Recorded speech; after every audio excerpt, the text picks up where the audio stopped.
Welcome to the Benning Report. Coming up in this edition, the moving Vietnam Wall comes to Fort Benning. And tired and hungry Ranger students tackle a 12-mile ruck. Later, a wounded warrior shares his inspiring story.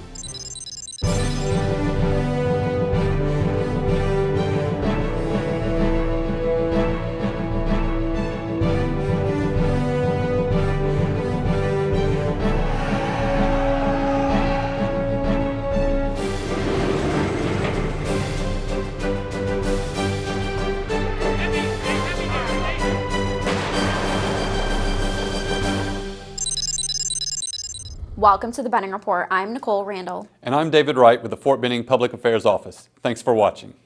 The National Infantry Museum is now the host for the Dignity Memorial Vietnam Wall, a replica of the Vietnam Wall in Washington, D.C. The wall was recently displayed at the NIM in commemoration of the 50th anniversary of the Vietnam War. The Dignity Memorial Vietnam Wall, otherwise known as the Moving Vietnam Wall, has found its rightful home for the next 5 years at the National Infantry Museum. Basically, it was an infantry war, and many of these people on this wall are infantrymen. And so where else should there be a replica of the wall but Fort Benning, Georgia? The wall's arrival prompted visitors like the hundreds of patriotic motorcycle riders who gathered to escort the wall to the museum's front steps. Coming together from all walks of life, showing their patriotism. All the clubs have veterans in them. They come out and ride, and in doing that, they support America, and that's what it's all about. After arriving in style, the Vietnam Wall was dedicated during a ceremony held at the NIM, where Vietnam War heroes like retired Colonel Jack Jacobs spoke about the significance of the memorial. These are 58,000 of our friends, and before them came millions and millions of others.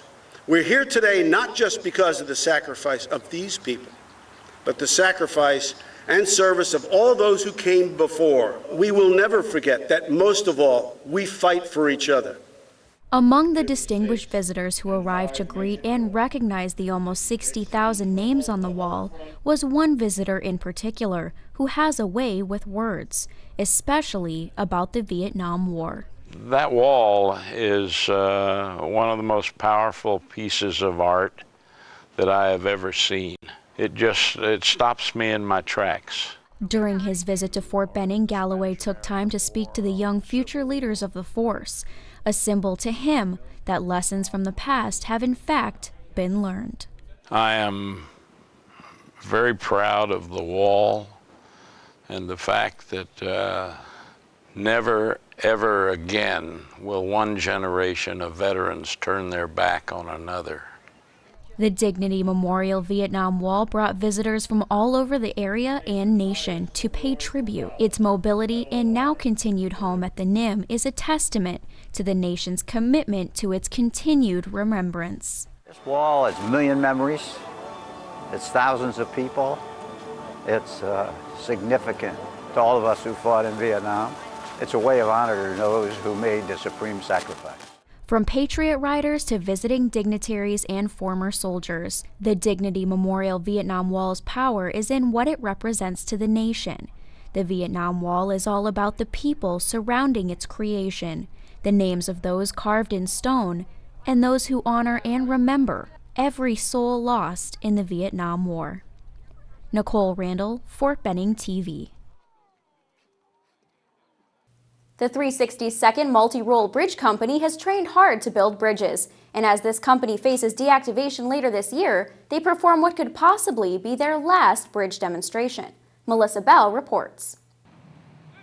On land and sea, when soldiers have a gap to cross, the engineers of the 362nd MRBC can get them where they need to go. To demonstrate their capabilities one last time, these engineers headed out to Fort Benning's Engineer Landing, where they crossed a 180-foot gap over the Chattahoochee River. Overall, we feel like we did pretty good. Everybody knew what they were going to do, and it was really organized, so I think it went really well. As the 362nd MRBC faces deactivation in September of 2014, this exercise is a way to demonstrate what they've learned and the confidence in the abilities they take with them. Teaming up with a Florida National Guard aviation unit, as well as Pathfinder and air assault instructors, these engineers prove they can power through a variety of scenarios. I've expanded the scope of what is normally done on a full closure with adding the aviation assets.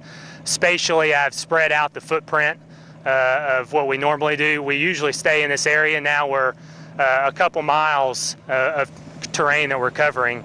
And so this is something that these guys can carry on to whatever unit they're going to next and say, hey, at the 362nd, this is how we did it. 12 Charlie engineers are a rare breed of soldier. And as the number of multi-role bridge companies reduced from 5 to 4 Army-wide, these skills are more important than ever. I've been doing this for about 3 years, almost 4 years. So it is not like a skill like you learn like in a day or two. It takes time and practice. I want the guys to continue on, whether they go to another multi-role bridge company or whatever it may be. I want them to leave this company as trained as possible. For the soldiers of the 362nd, this training event was bittersweet. Proud to demonstrate excellence in training, but sad to see a part of their heritage go. Melissa Bell, Fort Benning TV. Courses across Fort Benning have begun phasing in a new methodology as a part of the Army's move to an outcome-based learning environment. I joined the soldiers during their culminating exercise to see it in action. The Infantry Basic Officer Leadership course has begun phasing in the Army's new adaptive learning method. This method, known as Adaptive Soldier Leader Training and Education, or ASSALTI, is a new model for trainers and instructors developed by the Army's Asymmetric Warfare Group. The ASSALTI methodology is designed to develop a soldier's adaptability and creative problem solving. Hey, if that comes any closer, we're going to have to move. We've focused more on the end result of the lieutenant's actions versus a step-by-step approach. That way the lieutenant has maximum flexibility and they can use their own personal experiences to accomplish the mission as they see fit. ASSALTI constitutes a change in training philosophy that affects instructors and course managers more than students. One benefit to this IBOLIC exercise is a training team is now dedicated solely to running the opposition force, which not only allows for more adaptive enemy response, but frees the company commander to focus entirely on the students. It's all a part of an attempt to move the Army into a student-centric learning environment. With ASSALTI, soldiers do not learn tasks outside of context, but are given the reasons of why a task is important, which can help facilitate adaptability in the face of change. At the end of a long day, these IBOLIC students faced a surprise. After having 7 hours to plan the day's mission, they only had 1 hour's notice before being airlifted to a new mission that will last long into the night. Part of the ASSALTI method is training adaptability and accountability. We introduce a little bit of chaos into the training and see how they respond to it. IBOLIC began phasing in ASSALTI at the beginning of the year and is scheduled to have it fully implemented by May. David Wright, Fort Benning TV. The Infantry Basic Officer Leadership course has reincorporated live ammunitions. Melissa Bell shows us this live fire training. Live fire exercises are a critical element of preparation when it comes to readying soldiers for real-world downrange conditions. Thanks to a recent decision to bring back live fire urban operations training to the Infantry Basic Officer Leadership course, Fort Benning's young officers will receive this preparation. The primary thing that this is geared to teach soldiers is how to operate in an urban environment. And what we've done the last 2 days operating at a team level is we're giving soldiers the individual and small unit tactics, techniques, and procedures that they're going to need in order to train their future soldiers, and also that they can bring with them if they do deploy in support of any operations. They can take what they learned here and apply them in any urban scenario. With the majority of these officers never having been deployed, this will be some of their first opportunities to practice clearing rooms and neutralizing the enemy with live rounds. A critical piece of training as they will go on to lead fellow soldiers. We need to know what the standard is when we're training our men and our soldiers. If we don't know what it's like, how can we expect to teach them and show them the right way when we ourselves haven't done it ourselves? So it's crucial. In this exercise, soldiers learn to do it right or do it again. The correction in training could be the difference between lives saved downrange. A bullet's going to hurt you whether or not it's coming from your enemy or the guy behind you. So they should really stress your sectors of fire and muzzle awareness. You practice over and over again, and it is essential to understand your position as part of the team. And while teaching safety is top priority for this exercise, there are many critical elements that are addressed and corrected while training. You came into the fatal funnel. All right, did you clear that corner? We're able to see how they move into the room, how they maneuver their weapon systems, how leaders control their teams, and we're able to make corrections. This training not only gives these officers the confidence to operate and lead soldiers downrange, it's a vital way of ensuring that soldiers understand the Army doctrine and tactics taught throughout this course. Melissa Bell, Fort Benning TV. Coming up next, Ranger students tackle a 12-mile foot march in one of the final installments of Rap Week. Hey, check out Chris. He's making a fool of himself. Dude, that girl's trying to leave and he keeps grabbing her. Man, that's all we need is get put on lockdown again. Yeah. Tracy, look, that guy is all over Mindy. What is his deal? What a jerk. No wonder the locals want us out of here. Oh, wow. He's not taking no for an answer. It looks like things are getting out of hand. Come on, let's get her away from here. And we better go get him before he does something stupid.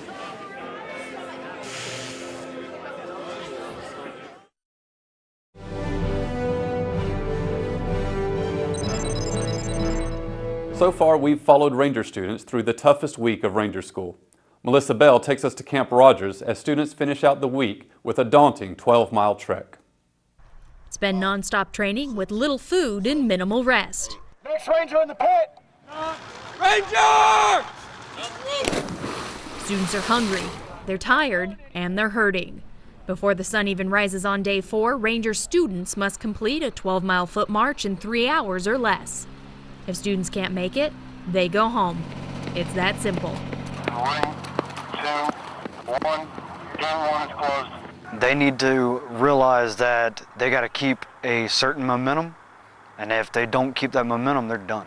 At just under a 15-minute per mile pace, this ruck march makes all others look like a walk in the park. In the past 3 days, Rap Week events have weeded out nearly 50% of students who weren't ready and couldn't handle the intensity of this course. Placing these events back-to-back makes this final event a mental challenge as well.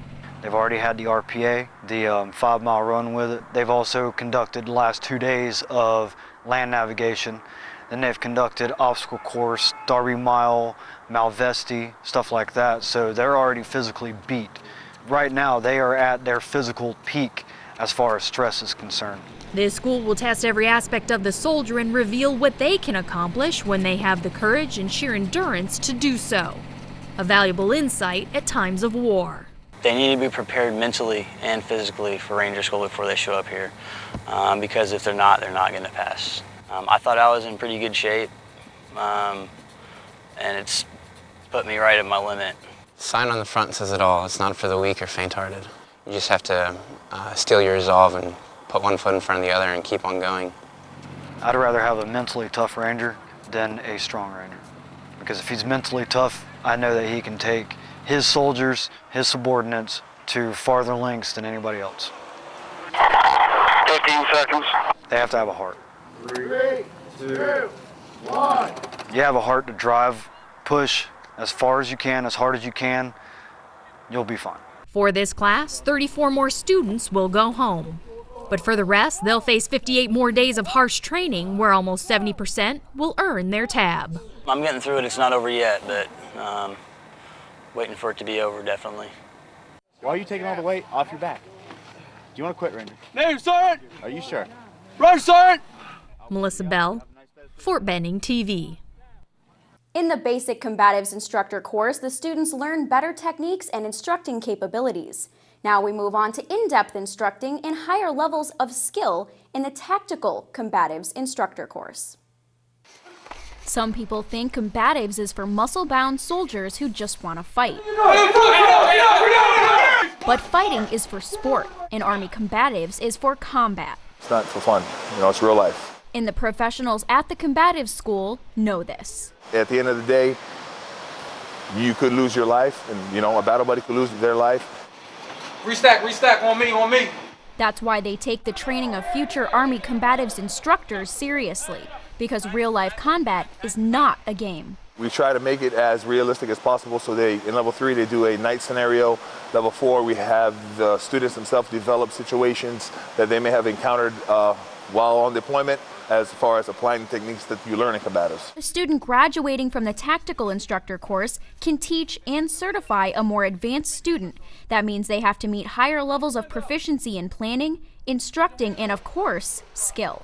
Level 4 focuses on teaching them how to instruct it at another level. It focuses on going through the moves, and then it focuses on helping them teach the moves to the next generation of soldiers.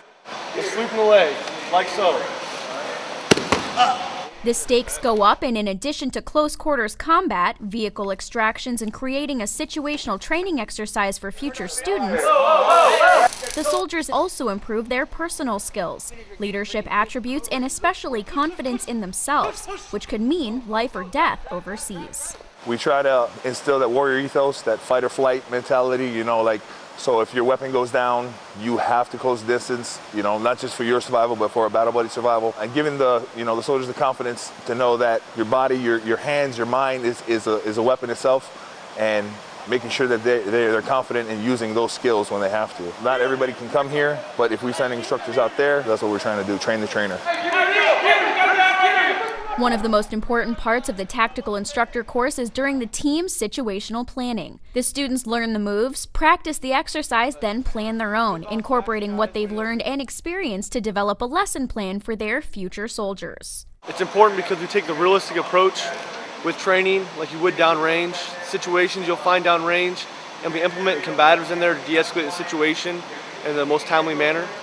Creating a scenario forces the students to think outside the box on what they can have their students do as far as scenarios, and adding combatives to any training scenario that is out there. Too many people think that you can only train combatives in PT. It should be in everyday operations, just like PT is. It's an applicable skill that all soldiers should know. And just like in the basic instructor course, the students need to demonstrate that they can not only perform the moves and techniques accurately, but that they can stand up and teach those moves to students during teachbacks. This and the entire Combatives program works to instill that confidence and competency that's necessary in every American soldier. Nicole Randall, Fort Benning TV. After the break, a local son and national military figure is laid to rest.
The Fort Benning Tax Center is provided every year where soldiers, retirees, and their dependents can go get a free and professional, confidential tax service. When you arrive at the tax center, every person must present a military ID and a social security card for everyone, even dependents. Stop by the tax center on Way Avenue and file your free electronic return.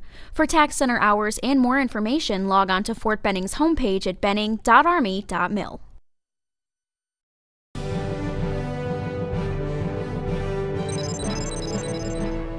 For anyone new to Fort Benning or just interested in learning more about its history, a free bus tour is offered every month. I tagged along this month to learn more. If you are new to Fort Benning or would just like to learn more about it, Morale, Welfare, and Recreation offers a free bus tour. Participants begin the morning with a complimentary breakfast at the Benning Club before climbing on board. We leave the Benning Club about 9 a.m., tool around main post, get off here and there and stretch our legs and meet some of our incredible team members, and then we have you back here in time for lunch. All this is free. We even take care of childcare, and then we send you home with a goodie bag valued at more than $300.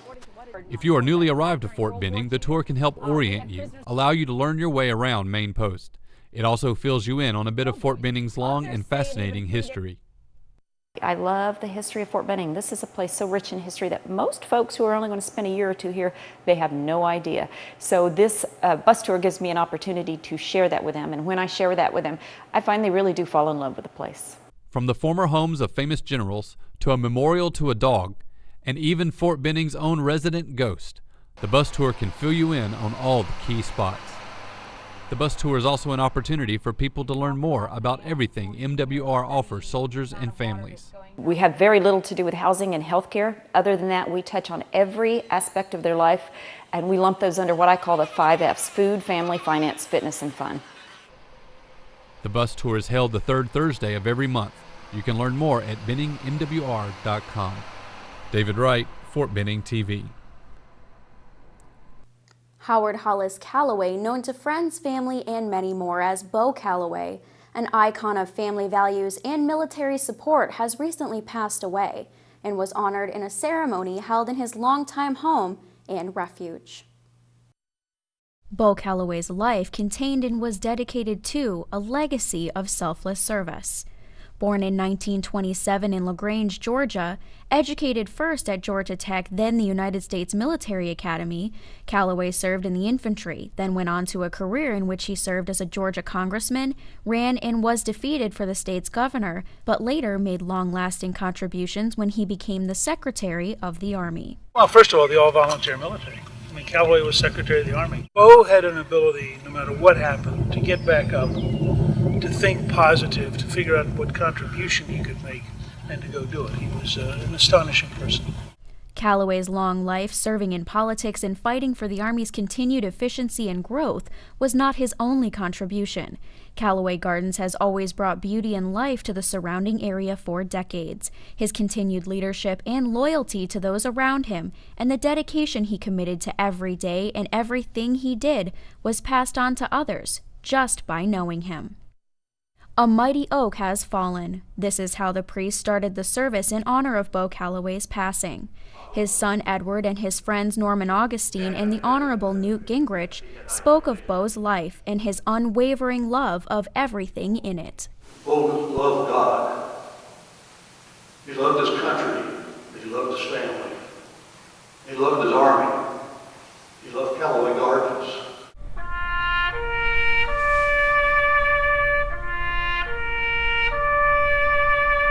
With friends, family, and former colleagues standing by at the family's gravesite, Fort Benning's Honor Guard and rifle team saluted Bo. While not a war hero, Bo was a hero of another kind. He served in the military, he served his country, and he served as an inspiration to prove just how many people one man's life can touch.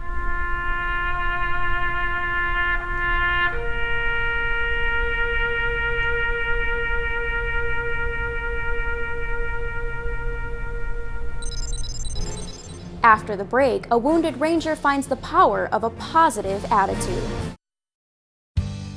Attention bargain hunters, coming May 3rd, it's the Fort Benning Flea Market and Post-Wide Yard Sale. It runs from 8 a.m. to 2 p.m. on Saturday, May 3rd. The flea market will be held on Stillwell Field on Main Post. Booth space starts at just $15 and can be reserved online at BenningMWR.com. Spend the day at Fort Benning and find everything you need at the Fort Benning Flea Market and Post-Wide Yard Sale on Saturday, May 3rd.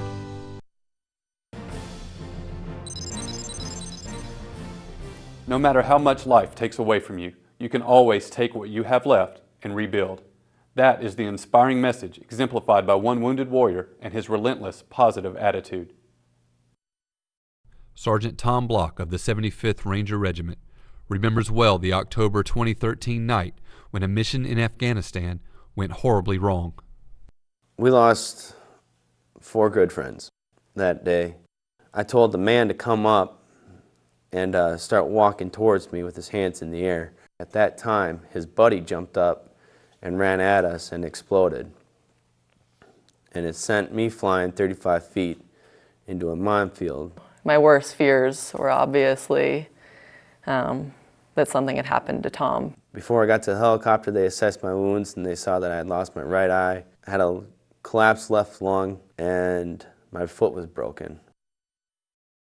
My mom assured me that as long as they said stable, that he was probably going to make it. They just ditched the crutches completely. Since then, Sergeant Block's staggering display of resiliency has inspired everyone who meets him. He is well on his way to recovery, driven by a desire to exceed everyone's expectations. Block credits his time in the Rangers for his ability to face hardships without despair. The biggest thing with my attitude is that I've had this attitude my entire life, is that nothing's going to stop me from accomplishing what I want to accomplish. Seeing Tom when he first got to the hospital, you would never, ever be able to tell that he's the same guy that he is today. The attitude that I bring to the table is that no matter what has happened to you, it can always get better. Most of it's in your mind, though. If you know you can do it, you're going to find a way to do it. They'll see me as an example that, yeah, it can get bad, but you can always make the best of what you got. And that's always been our mentality. I've learned that I'm with the right man. He has no regrets for anything that has happened. I'm proud to be with him. To hear more of Sergeant Block's story, visit us online at youtube.com/BenningTV. David Wright, Fort Benning TV.